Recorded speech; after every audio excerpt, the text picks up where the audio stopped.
Yung dumating na yung inverter. 4 kilos lang. Yan yung model ng inverter. Dumating na 2 piraso yung inverter natin. China.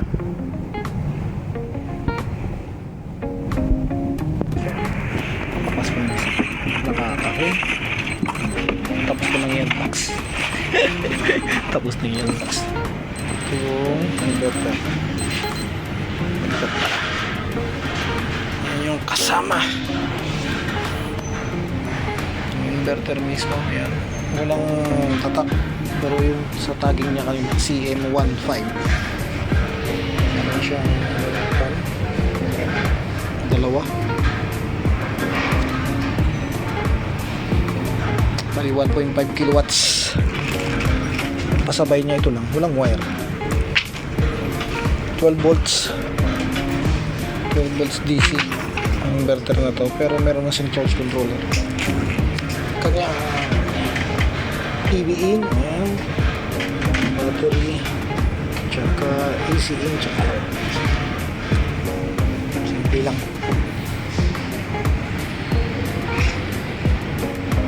Taas niya. May power on pala dun sa dulo. Power on, may kabitan din ng wifi. Ayan siya. Ang kanyang specification. Inverter charger. Ang model niya 1500 watts. DC input niya 12 volts. 125 ampere kaya. Tapos yung kanyang lagi na perakan mo ako madilim. Alat natin.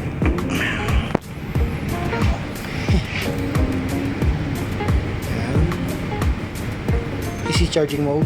Meron siyang 230 pack 50-60 12 amps. Pwede na 12 amps lang. Ang maximum charge niya na sa 60 30 amps pwede rin.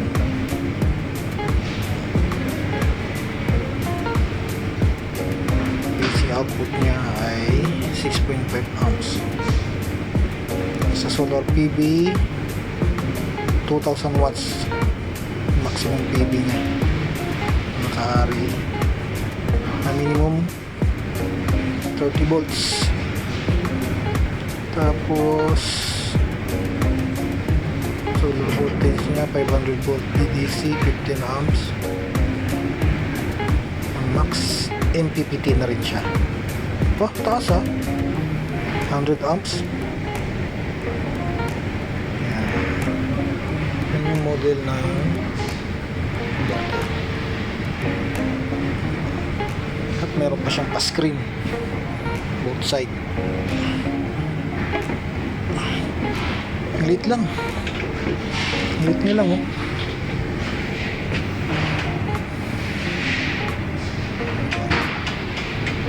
natin yung kanyang mga terminal kung ano ang loob. Oh my life. Talaglag pa.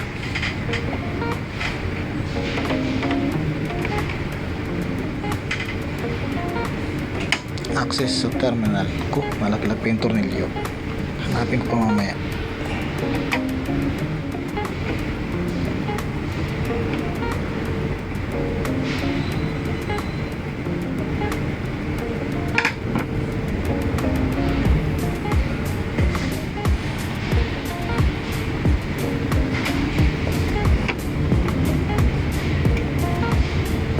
Wala.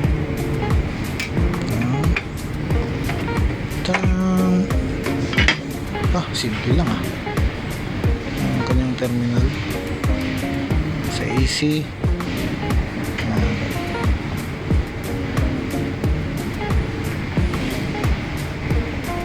Pero ito mong liwan pala rin to, kabilaan. Hindi ko muna bubuksan to sa mga susunod na siguro pag magkakabit tayo ng battery.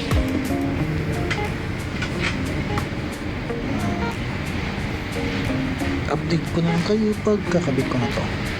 Yun lang ganyang gabitan. Maganda to sa mga power wall, mga wall mounted. Open natin yung loob. Yan, silipin natin yung loob. Tanggal ko yung tuloy. Ito na yung loob. Yan. Aha. Yan yung kanyang loob. Lamang loob. Kunti lang ang pyesa.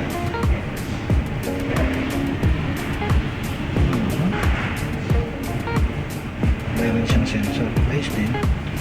Lit lang para sa 1.52. Isang board na malaki lang siya pala siya. Diba? Ito yung pinaka-inverter niya. Ito naman yung sa control.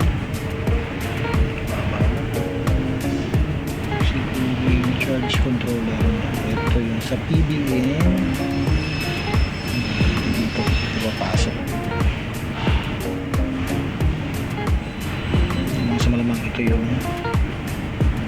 sa kanya charge controller. Side ito.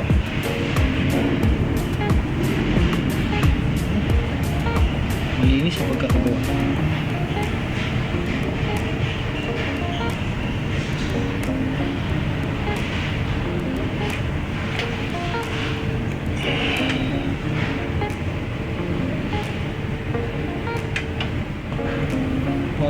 kilowatts. Not bad. Isang board lang talaga siya lahat, kaya pala mag-aang.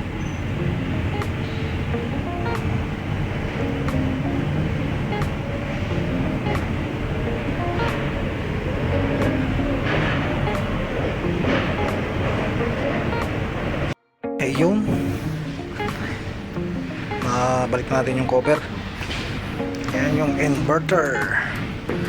Ayan, i-request natin para dito sa accommodation tsaka sa casting. Ang purpose nito hindi kabitan ng solar panel, no?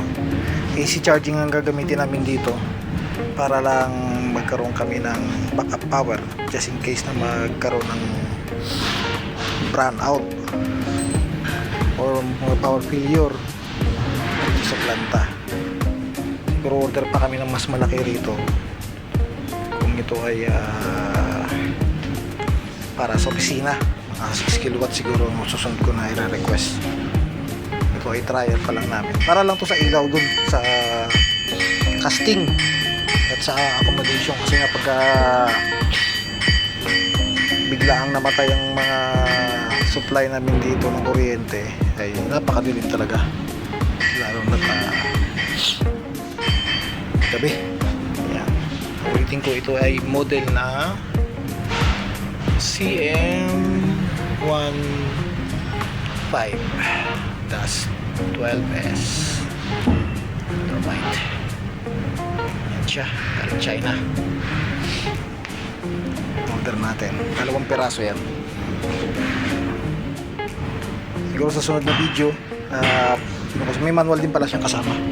Sa sunod na video, yan mga kasabay niya, yung installation nito. Pabili na ako ng breaker at saka AC breaker at saka DC breaker para dito. Okay, yung battery nantay na lang namin dumating. Medyo napalaki pa nga yung battery ko request kasi 300 ampere ang ito, yung input nito nasa 125 amps lang. Sobra naman yun. Alright, update ko kayo sa mga susunod video natin tungkol dito. Bye bye.